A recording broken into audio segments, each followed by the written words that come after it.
How difficult is it to acquire a four-letter domain? What's up, everyone? Welcome to the Fervent 4. Did you know that only 4% of businesses ever cross the annual $1 million revenue mark? Hello, I'm Zack Miller, author of Anomaly. With me today, I have my co-host, as always, Tim Ryan, lead man at StartWheel.org. Thank you so much for joining us. The Fervent 4 is a weekly show each and every Thursday at 11 a.m. dedicated to sharing insights into growing a world-class business, no matter the climate. Joe Weaver has experienced the ups and downs of running a business, from raising capital to being close to throwing in the towel. Ario, clever name, AR, right, Joe? Yes, sir. And what about the IO part of that? What's that stand for? Interface. IO. Yep. How clever. I don't think I ever knew that. I always wondered if it was because I guess there was the domains where people used to do that .ios. Yeah, our name kind of derived our mission statement.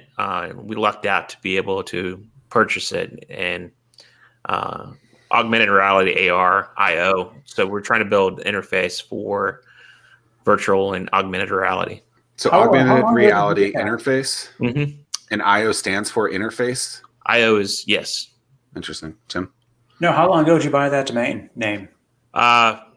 6 years ago. So wow. Yeah, we got it for a steal. It's probably worth a lot more nowadays. 4-letter domains are very difficult. 3-letter domains are difficult. Like, was someone running it? Like, what was it just parked?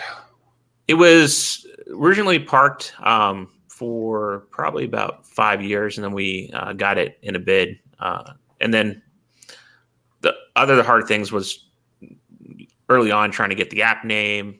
That was actually parked by individual in Iran. People were buying app names too. So like in the stores. I'd never heard that. Yeah, people sit on app names in the stores, and we actually ended up early on tracking the guy down in Iran, and we convinced him to let us have Ario, the app name, but the only caveat he had was that we had to do a streaming for his channel. So luckily he turned it over to us without like any monetary.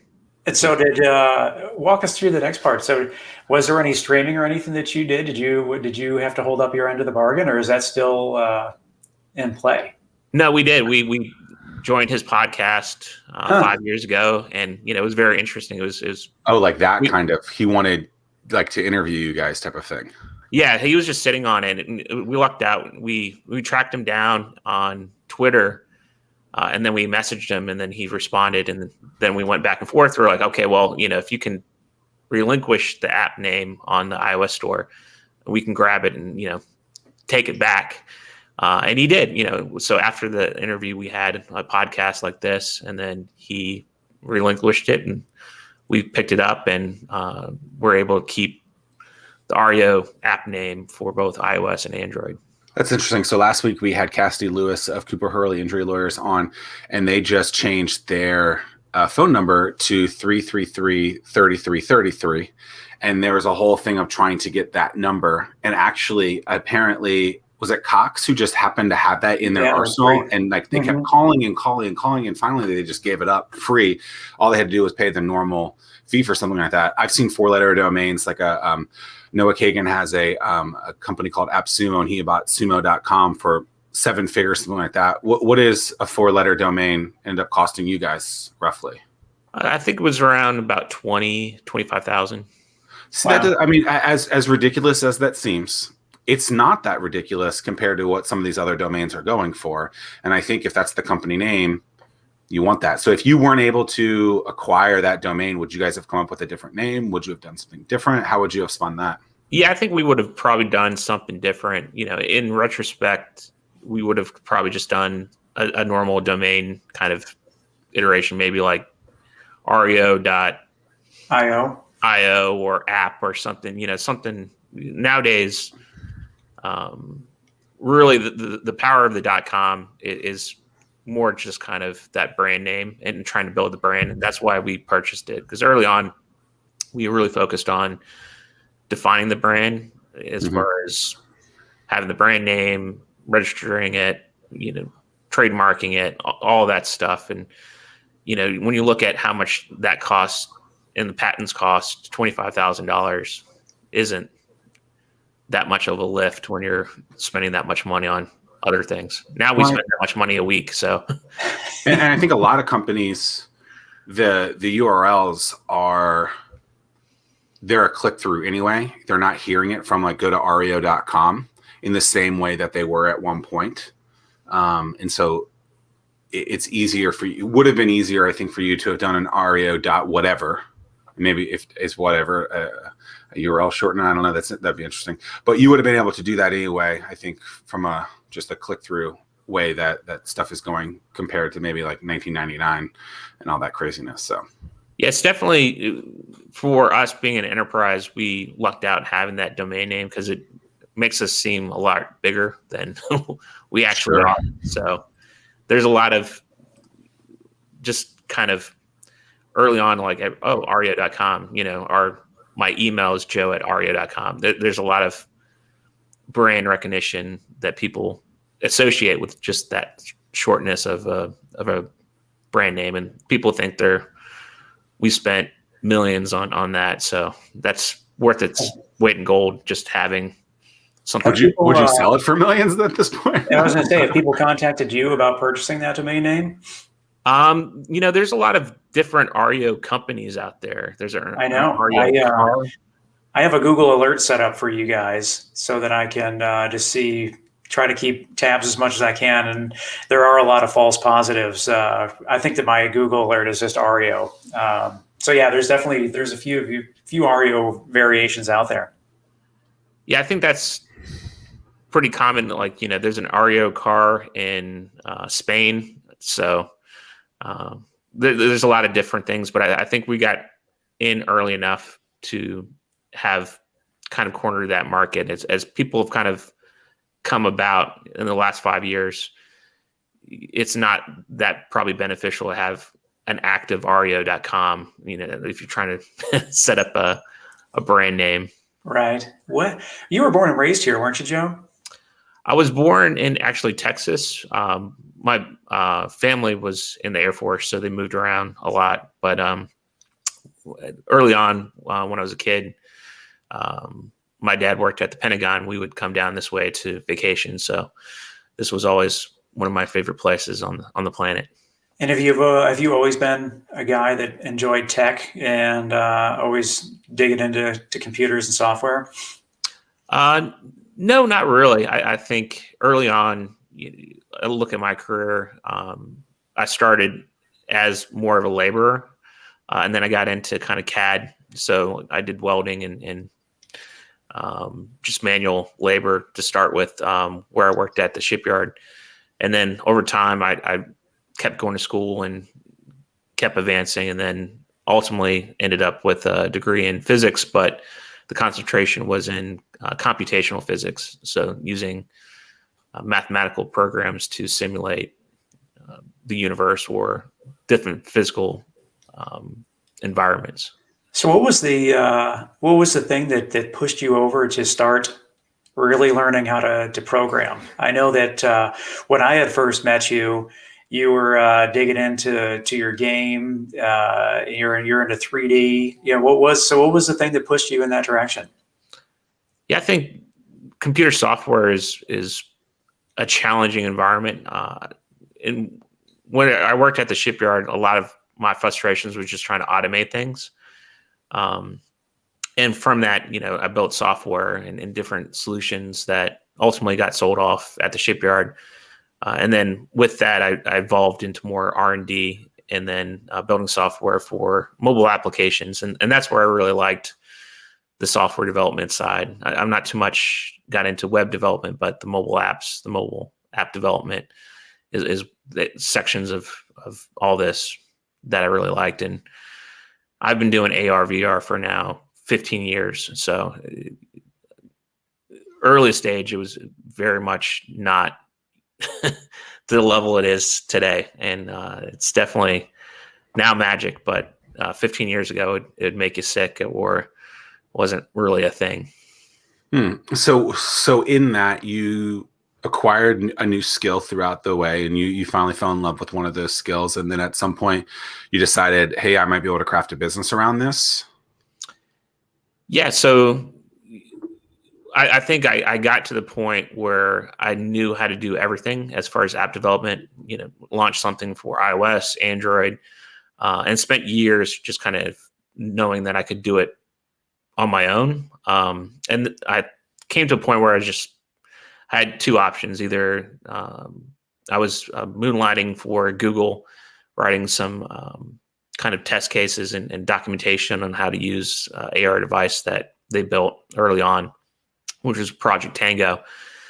And I got a job offer to go work at Google with them about 5 years ago, but turned that down to start my own thing, and just worked with the local community to find other individuals that wanted to build something cool. And we kind of bootstrapped ourselves for the first 2 years, and 5 years later, we're still going.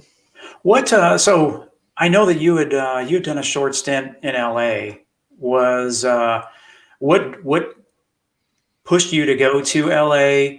Was it the Google thing, and then you came back? It's interesting. I would love to hear about why did you go to LA, and then what did bring you back to the Hampton Roads area? Yeah, so we worked with a company called Daiquiri, and they were a software development company that was specializing in kind of enterprise AR devices. And this was before Magic Leap and HoloLens came out. That device we were working with and building software for, and post even me working at that job, we still kind of bootstrapped ourselves by doing custom app development for that company. They raised, I think, 150 million and blew through that money very quickly. I think they went bankrupt in like 3 years. Wow. So it was definitely a fun, crazy startup world. But the writing on the wall was this company was kind of vaporware. So something that's interesting as you talk about bootstrapping, and I think people think about bootstrapping as different things, but you were able to have kind of the Ario team, if you will, work on outside projects that weren't necessarily affiliated with what you were building to have enough capital to keep the lights on, keep the team there. Like, walk me through this. That's correct, right? Like that's what you get. Yeah. Okay.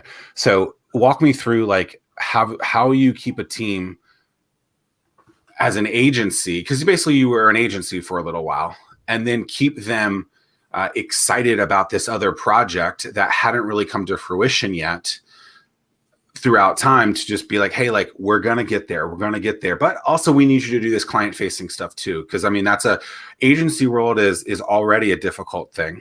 Mm-hmm. And then to keep those teammates that you have excited about that, to keep the lights on, to then be able to develop the Ario of today. I mean, how did that go about? Yeah, I think early on, most companies, you start as an agency or doing just custom services. And I think unless you have just an insane amount of capital, you have to make money. And building a platform and building software, it just takes time and a lot of resources. So early on, we kind of bootstrapped ourselves by working different military contractors, building applications for special forces. A lot of those applications, they had the same kind of use cases that we have today, but they were just kind of custom one-off solutions. And then over time, we were able to build, and luckily, all those weren't work for hire. We were very, very difficult to work with early on because we wouldn't give any of our code away, or we wanted to own everything. So that way, as we evolved our code, we could iterate on it and turn it into our platform itself. So we worked for Daiquiri. Because your code in that case is actually like your IP, and you didn't want other people to acquire your IP so that you could still work on it at a later time. Yeah, like, you build something custom for these companies and they'll just take it. And most likely, they probably won't know what to do with it anyway, since we were developing pretty much custom kind of leading edge technologies. We were able to have contracts that didn't allow us to give over the code post that work. So, but we worked for just kind of building custom solutions for companies, it being Daiquiri as a service provider for them. So they would provide us like runoff work as they had clients that they couldn't keep up with. So we built custom things for Emerson. And then we worked with contractors on BA systems, and we spent about a year pretty much doing all BA systems, AR, VR. So that afforded us the amount of money to split our team. So it was pretty much 60% people were building the platform, another 40% were doing custom services that were paying for the rest of the people. So that helped us get started with Ario and last 2 years without having any type of injection of capital. Yeah, to me, I think that's a super smart way of doing it. Would you turn away work then? I mean, you're pretty firm in the sense of, hey, we want to own the IP, and then you turn work away. Yeah, the good thing is that we could turn it away and they would come back, because we were doing so custom things, and there was not many people that could develop the levels of that we could develop in the timeframes that these customers wanted. So we would say no, and then 2, 3, 4 months later, they would be like, all right, I need it. Let's move forward.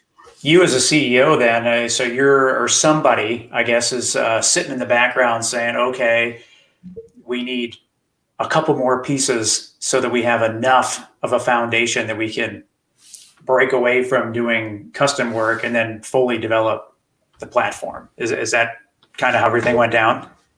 Yeah, at one point in 2018, we started really transitioning to the platform itself. The first 2 years we're just kind of bootstrapping, building, doing whatever things were still AR, but would pay the bills that we could still own the code on. And that was kind of a myriad of things. It was custom work for other companies, building trade show kind of AR advertising, to even doing custom solutions for Dominion or other companies. That was great, but the problem with all that stuff is just the churn of that. You're just building one custom thing. Sure. You're not really iterating on one single product. So over time, are you building the Ario of today back then during all that?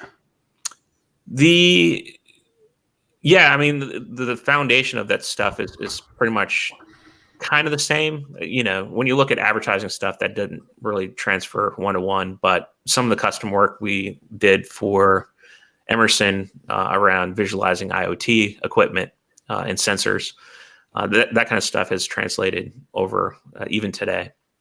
But I think now that we've moved to a platform itself, now we're a traditional SaaS company, and the platform itself is able to allow any individual to do what we did 5 years ago without us having to do any of the work.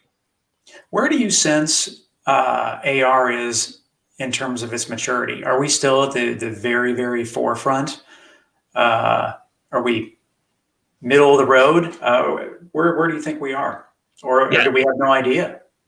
I think over the last year, it's even our platform. A year ago, it was a lot of setup to create these experiences. There's a lot of manual kind of labor to establish your environment before. The next product that we launch is now transitioning to that magical moment where it just works. You can just place information in your environment. It sticks there. Anybody can walk up to it and interact with that.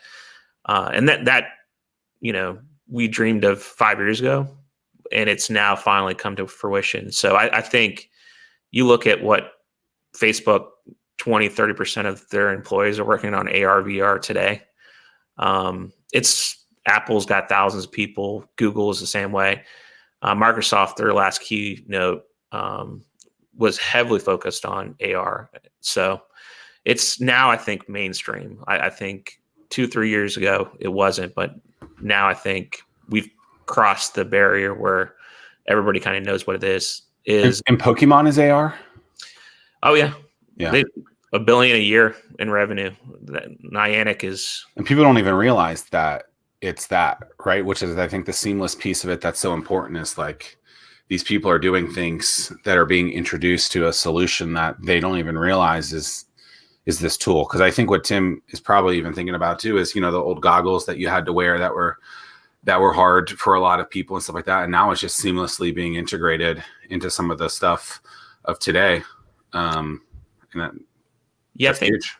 The biggest thing is we're going to start seeing is that transition from mobile phones to glasses. So by the year 2020, we are going to go back to that. You think the old Google Glass of the world?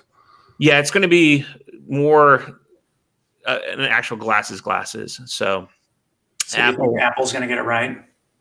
Yeah, they have the key technologies and the key patents. And if you look at the technology, by 2023, it will be mainstream as far as a wearable that you'll want to actually wear. That will be selling millions, per year. Do you think the problem was the technology before with Google Glass, or was it just that they look like someone is recording me at all times type of thing? Well, I think there's still going to be privacy concerns with all the stuff. And the funny thing about this is that the thought process that Apple is going is that the first glasses won't even have an actual camera. They'll just have LiDAR for placing content within the world. And that's a really interesting concept when you're like thinking of like, do you actually need to have a camera on your face, or is just having something understand your environment enough for you to have an augmented reality experience? And that will kind of negate that privacy concern that these glasses and these things are still going to be an issue with. As someone who's been directly involved within the startup community for almost a decade, I want to talk to you about a serious pain point: spending a ton of time trying to understand the business landscape in the 757. That's time that should be focused on growing the business. At StartWheel, we're here to help you by compiling all of the news you need to know about in one place. Now there's no need to search multiple websites. Just head to startwheel.org and see for yourself. That's startwheel.org.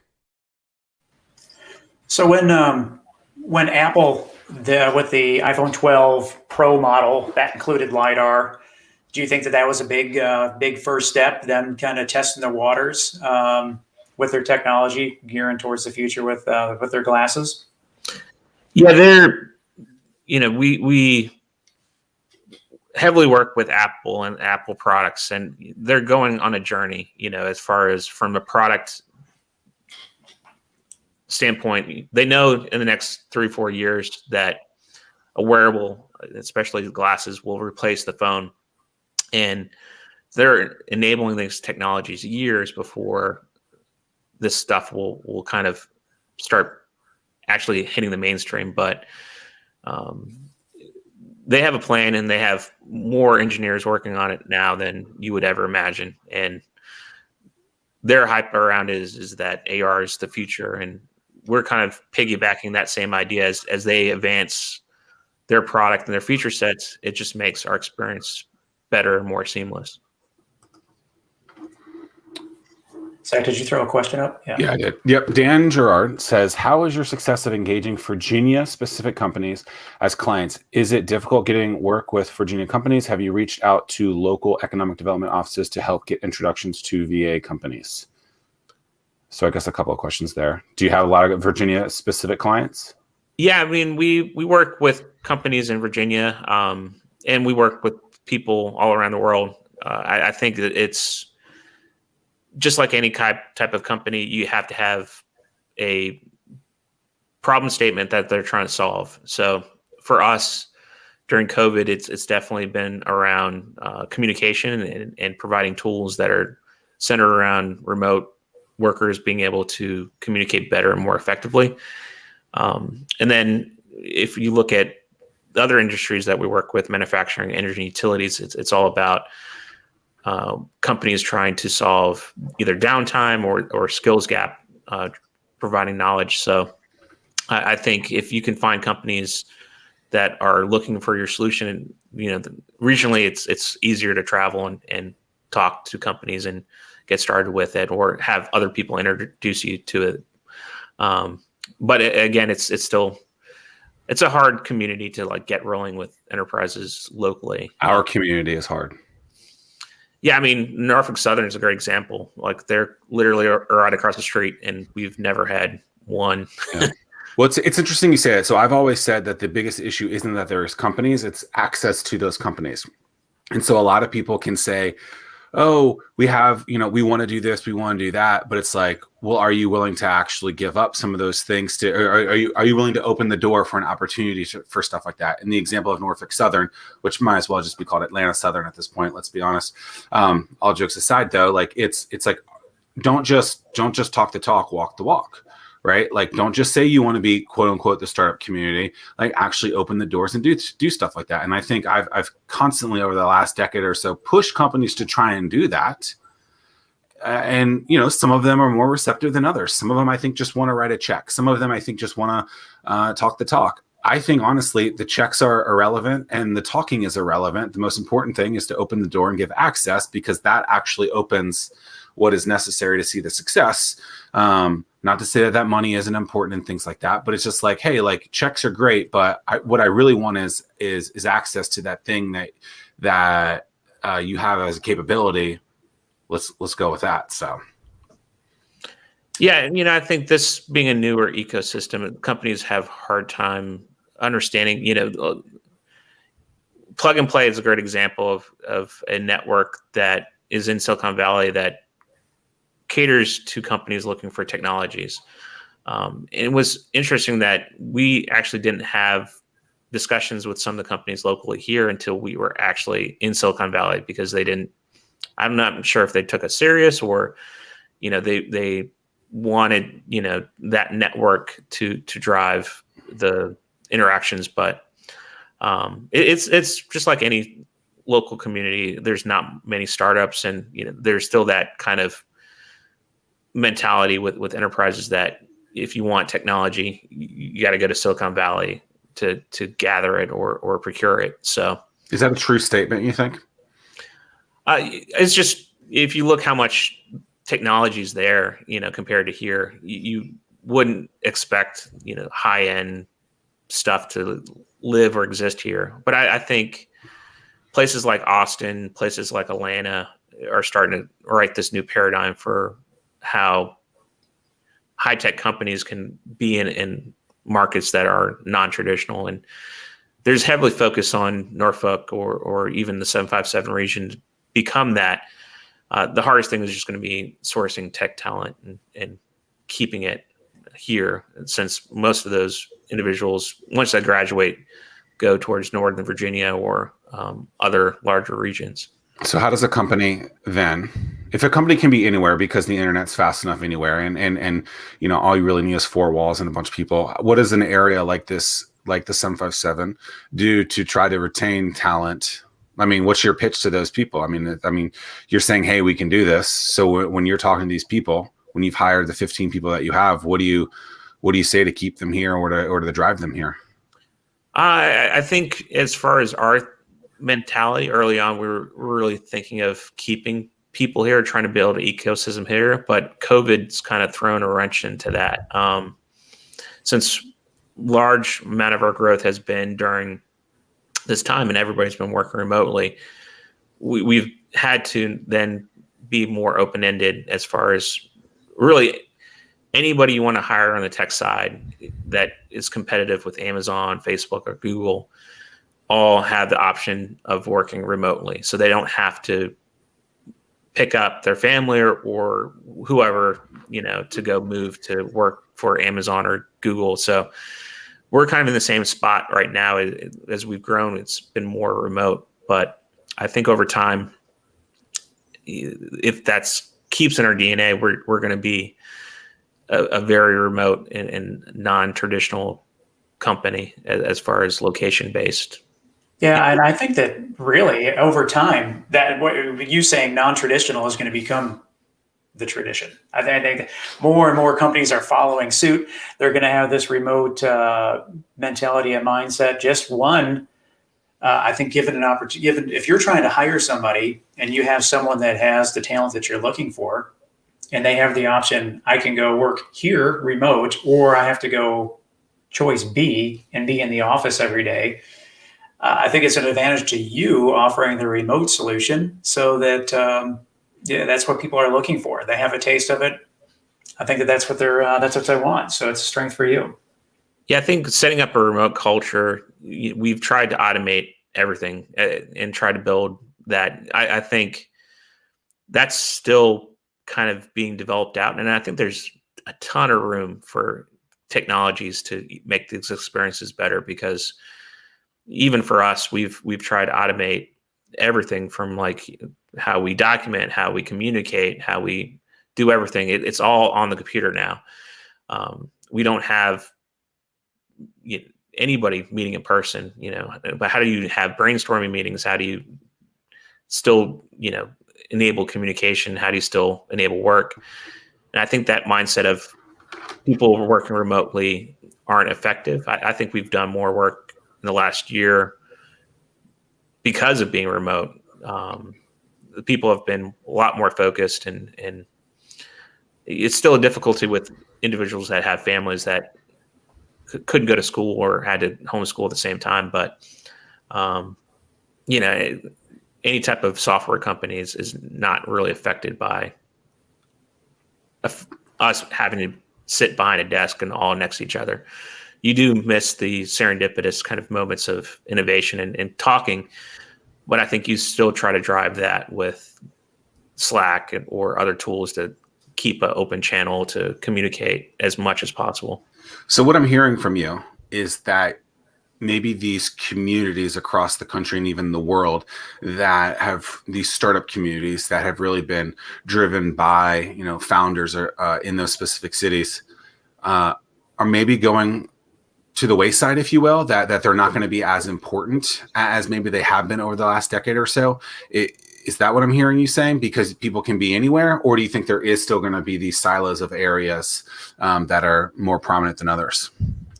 I think it's going to be more diversified, because I think this was a great awakening that you can have remote and you can still be effective.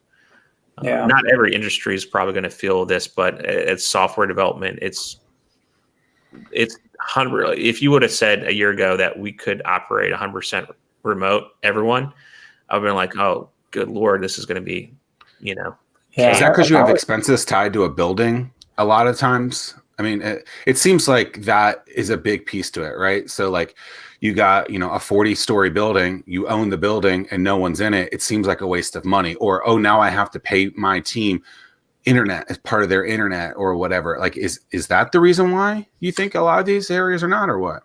No, I think it's just, like from a culture standpoint, it's now become, the video communication is so widely adopted and now mainstream, and companies have all worked months and months with the remote, like in Salesforce, Facebook, Apple, Google, Amazon are in the same boat. They're having to hire people, expand and grow, and to be competitive, they're saying, okay, well, there's no requirement for you to move, because it's really unfair to an individual to be like, okay, we're going to hire you. You live in Florida.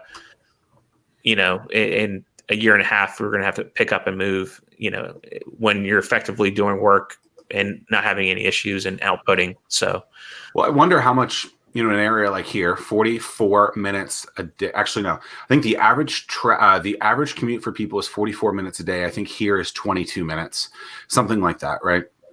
And so you got to think that the people who don't have to now travel, how much more positive they are from not hitting a traffic perspective.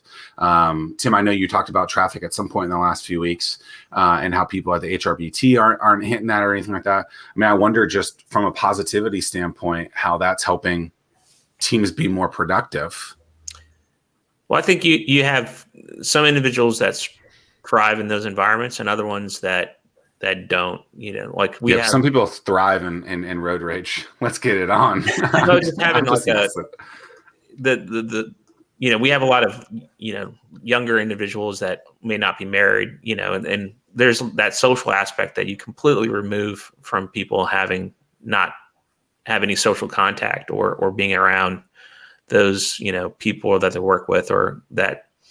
So I think it can be very isolating. And I think there's post-COVID, I think there has to be some type of balance between working from home and having the ability to meet up or work with actual physical individuals. Oh, yeah.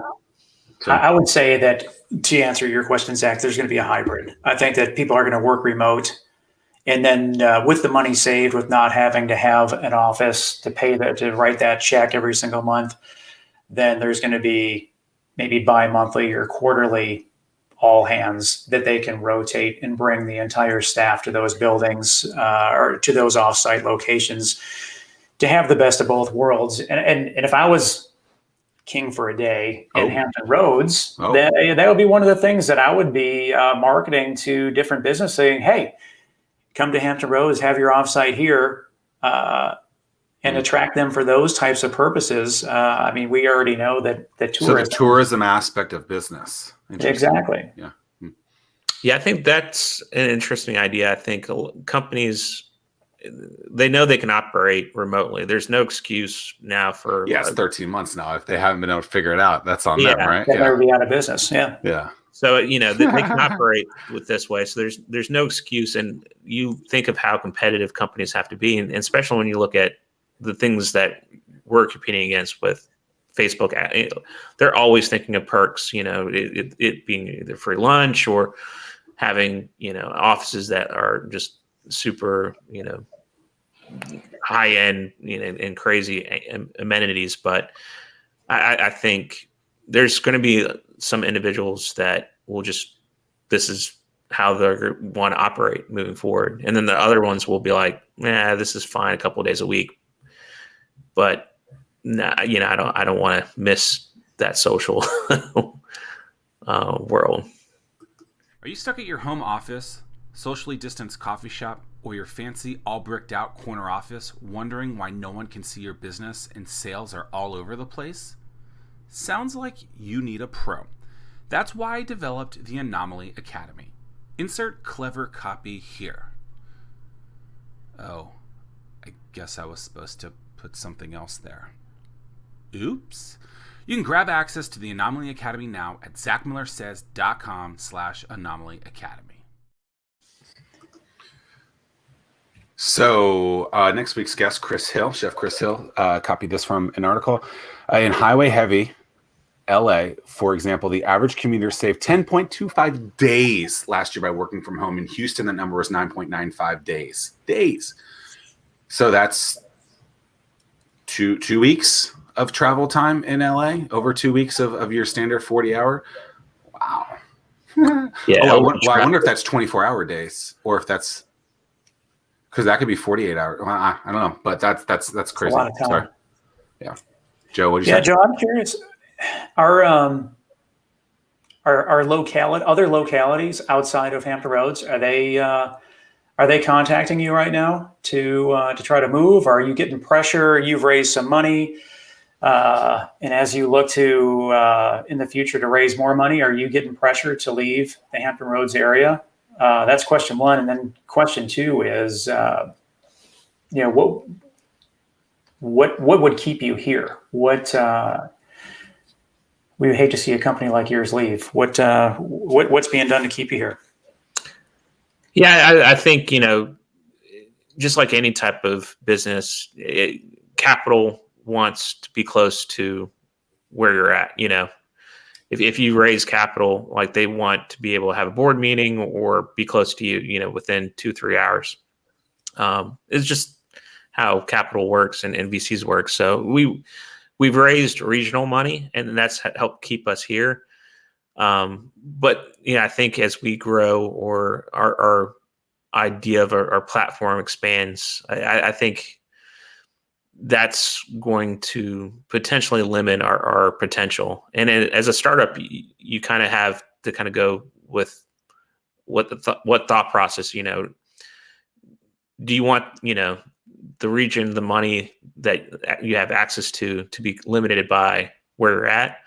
Or do you want to be able to, run, compete, go after, the bigger, $1 billion, cash out, the unicorn status? And at some point, I think us and some other companies have felt that pressure of what's the next level investment. We've still only raised $2 million. When you look at how much money we've brought in and made over the last couple of years, $2 million, we've made that much money, year over year. So at some point we'll need a bigger infusion of cash, it either being in the next 6 months or the next year. This is something that I feel that as this region tries to work together, I mean, that message right there needs to be shouted from the rooftops, because the decision makers around this area don't realize that every single week you're getting approached and feeling pressure that, hey, we got the money, here's your carrot that we're dangling over you, but you got to come and visit us. That's going to force the hand for us to come together as a region, because right now, as we act as individual pieces, we can't compete with larger areas that have their act together, that can consolidate their money and provide you the money that you're looking for so that you can grow your business to the size that you want it to be. Do you use that language in your pitches with people? Well, I think you have to think of just the economics of it. Maybe, 757 Angels, they've distributed 60, 70 million.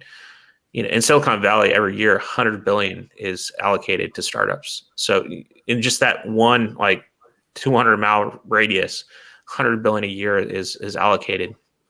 So it's just a numbers game when you think of how much money or potential here is kind of distributed, maybe 5-10 million a year versus other regions like Silicon Valley, where 100 million, is the average fund size of any small VC.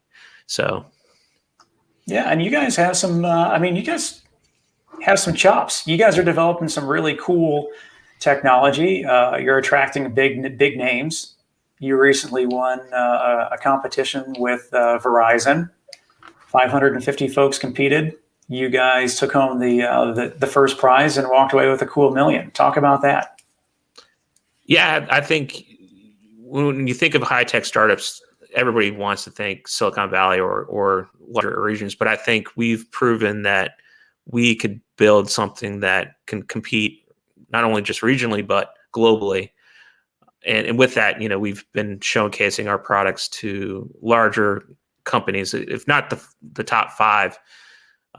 We're in discussions with, and that's kind of real huge kind of it affirms the fact that we're on the right path, and also helps affirm that, the direction that we're taking this is being thought of and respected as far as where our vision as far as the future goes of having spatial communication, being able to allow all your information to have not just a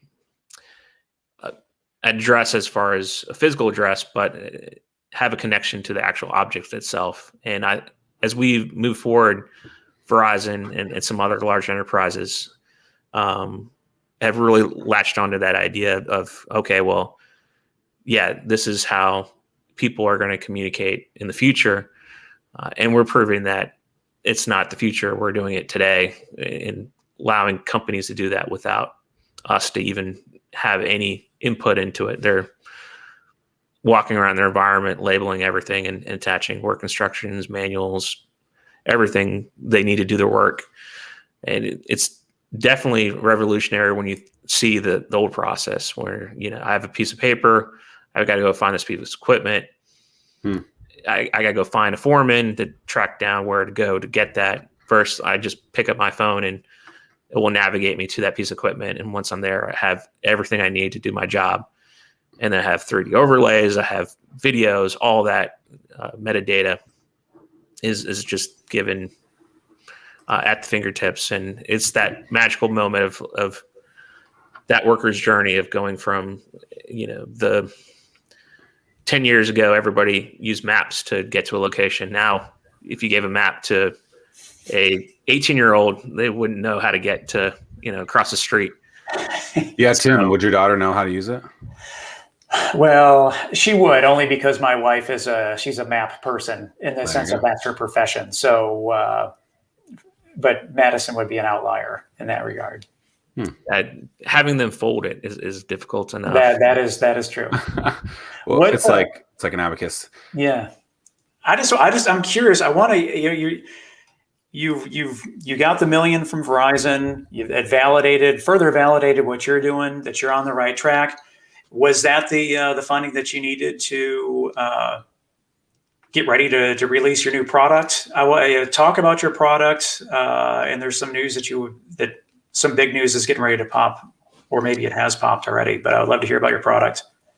Yeah. So essentially, spent the last probably year and a half working with large enterprises and companies doing pilots, and including the United States Air Force, who's adapted our platform for training and maintenance operations.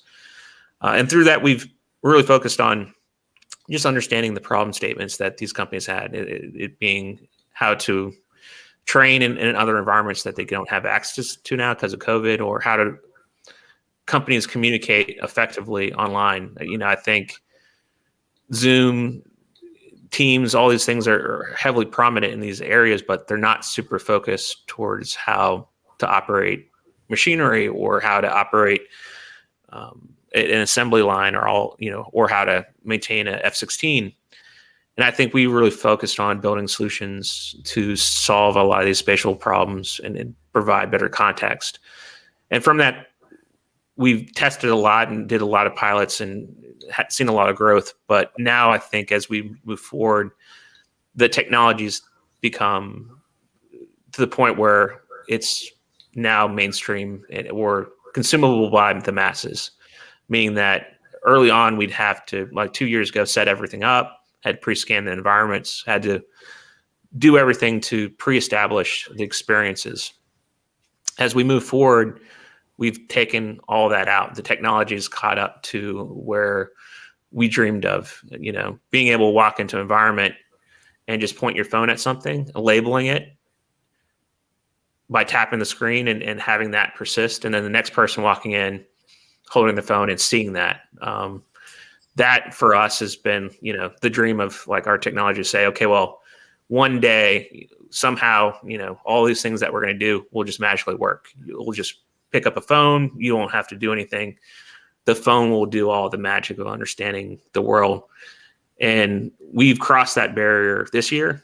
And we've been working with Verizon and other partners to bring this to the commercial market. Including now? No, like we're launching it next month. Ario Connect is our video communication platform. That's completed this week. And that's out and working with our commercial clients. But the next iteration is the Ario Enterprise application that allows you to place those labels without any, and anybody will be able to download the application, create an account, invite users. So we created the same login path as Slack. So you could create an organization or group. I can create an invite code and share it to other people, and then people can use that invite code to download or access the application. And I think that combined with the easeability of it is now ready for mass consumption. So we're even working with Verizon to have it showcased in every store as far as a feature showing the power of what 5G can enable. So you guys have a technology that I think a lot of people don't understand, right? You have a technology, and it's just context to get to it. You have something that most people, from a financial standpoint, probably don't get because they don't understand the tech aspect of it. Specifically when raising capital, is it difficult to try to relay the message of what you're doing with individuals who potentially could throw capital towards you when they have no idea really what you're doing? And how do you kind of specifically to this area compared to a Silicon Valley that would just dump money towards something like that because they understand it, where here the messaging is a little bit harder for people to decipher? How do you handle that kind of that difficulty to raise capital? Yeah, I think, early on, people didn't really understand our technology because it just wasn't mainstream, or people invest in things that they know, and if you look at Silicon Valley, people have made technology and made cutting edge things or made the internet. So they understand how things evolve and what things are evolving to. Regionally, people have made their money in real estate, in government, in vacations and tourism.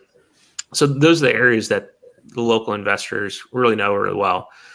So for us, you haven't really seen that many tech companies have funding here because there's just not many venture capital people that got it. And it was interesting that we had our first chairman of the board. We ended up saying, okay, this is what we're doing. He's like, yeah, Verizon, the telecom's going to go crazy for this stuff. And, a year later we won that and they went crazy for it. So I think that you have to find individuals that can preach or understand what you're doing. And that might, be good or bad in different regions. But I think intelligent investor that's built technology is done research into how much, is being invested in by Apple and Google and Facebook. It can definitely read the writing on the wall that says, good Lord, Apple, Facebook's spending 40% of their, income right now on building this market and building this up. And I think that's been interesting. I think this area they've tried to do drones, they've tried to do other things, but it's still a hard market to like high tech companies kind of grow within this area. So is it safe to say that you would rather not take a check from someone who could write a check, but rather take maybe a little bit less money from someone who understands that market a little bit better? Is that?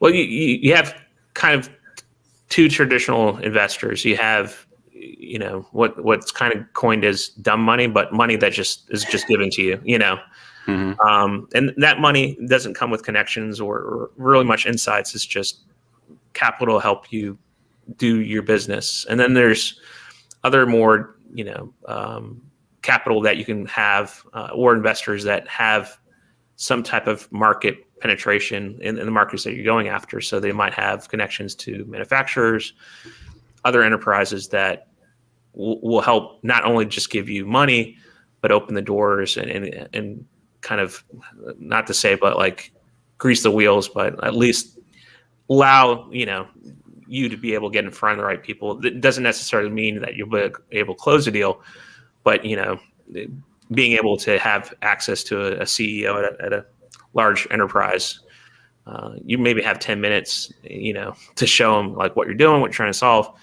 And if they latch onto it, having them say, hey, John, go check this technology out, versus us trying to like bombard them on Facebook or LinkedIn advertising, it might not be as effective. The Fervent 4 is powered by the Small Business Development Center, which helps local small businesses grow through counseling. If you're interested in learning more on how the SBDC can help your business, head to startwheel.org/weekly. An introduction, super powerful. Anyone that can get it, that's it can go a lot better than just, like you said, nagging someone on Facebook. So, yeah, I think early on you kind of have to understand the problem. When we pay into Gartner and a lot of these different places to like actually understand the problem statements and how to word things to customers, but the advertising, the problem statements, like even when we talk to companies, AR is not even in the realm of what we talk about. It's a feature. Really, the big thing is digitalization. Things that the companies are trying to move from paperless to digital solutions, and then video communication centered around tools for that. Because they don't have a line item for AR to say, hey, I specifically want to buy X AR thing.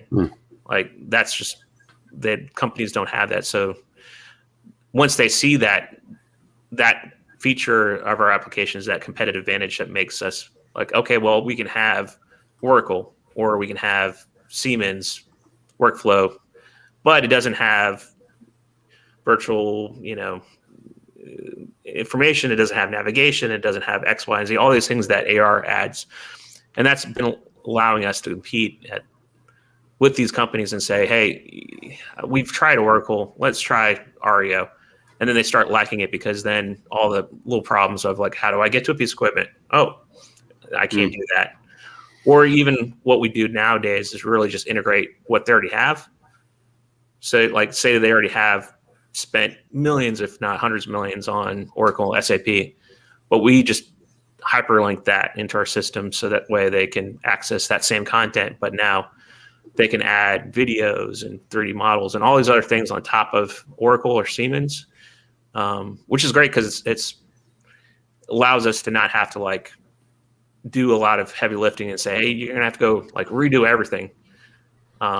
No, you can use our platform and now have these new layers of communication, of content and interaction that can enable us to move faster with these companies. And as we grow, that's going to be definitely our new path forward is just how to integrate with everything we can.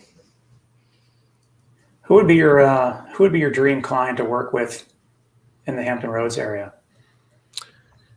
Yeah, I think, in this area, we work with Ferguson, and they've been great. And they've definitely understood our vision. I think regionally, I think the companies that are doing interesting things, Lieber, that's a company that they have a research group and they're doing heavy equipment. That would be interesting company. And then Norfolk Southern, just because they have the same issues that a lot of our other clients are having as far as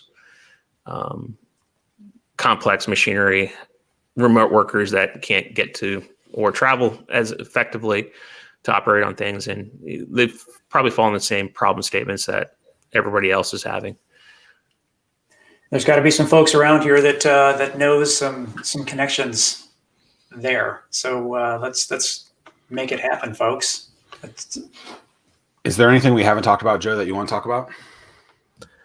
No, I think, the community has come a long way. I think post-COVID, we've committed to be housed in assembly, and we hope that will be the start of a community in Norfolk that will allow other entrepreneurs to meet and understand and work together, or even just kind of build that community. I think that's the start of where these technology kind of hubs start, is with the people, and then the people kind of attract more people, and then the businesses start tying those people to different mission statements. And it's regionally, we have to have people that can step out and look beyond of what we traditionally make money from, like tourism, defense, and that kind of stuff.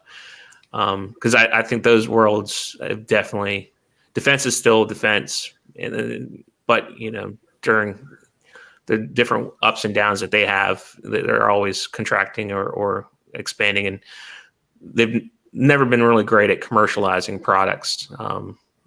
What the military buys and what a commercial company buys are not the same thing. So. Well, I appreciate you, Joe. I don't know how many people from the region extend a thank you to you and the team, the things that you're doing, helping put this region on the map. So not that I'm by any means a regional spokesperson, but I appreciate what you all are doing, and you guys sticking around and continuing to build something that we can talk about and help inspire other folks to do the same thing. Yeah, I think that's the main goal. It's just trying to find. I think there's so much opportunities, and interesting thing is this post-COVID world. There's going to be just like the 2008 kind of bubble, market crash. It's just kind of clean the slate as far as technologies, and there's a whole new world of problems and things that people can build and evolve. And I think if companies can move fast and take on this new world, there's so much opportunities, but you have to kind of reinvent these markets that and all these new problem statements. And there's many problem statements now that companies have, that could easily be solved with technology. And they're all adapting it far faster than probably 5 years ago. So if anything, this has accelerated the need for technology. And I hope this market here can help evolve that and build that ecosystem. But all that's kind of TBD. Even on our end, we don't know what this world's going to be like post-COVID, especially Hampton Roads. So it's just an AR world, and we're living in it, right? Yeah, but we're excited. I think we're doing things way beyond the region, and if the region limits us, we have a whole world to conquer. So that's right. I dig that, Joe. It's been an absolute. What word do I want to? It's what's an augmented world, an AR world word that I can use here? It's been this has been an out of this world experience with you today. So thank you very much, and looking forward to. Tim's like that's a terrible line. I don't know why I said that. Yeah, it's true. Yep. I thinking cap didn't work very well. Looking forward to seeing what you guys do with Ario in the future, and maybe I'll see you in the future post COVID. And you too, Tim. I'll see you too at some point. Hopefully soon. Thanks, Joe. Joe. Appreciate it. And have a good day. Keep it going. Cheers.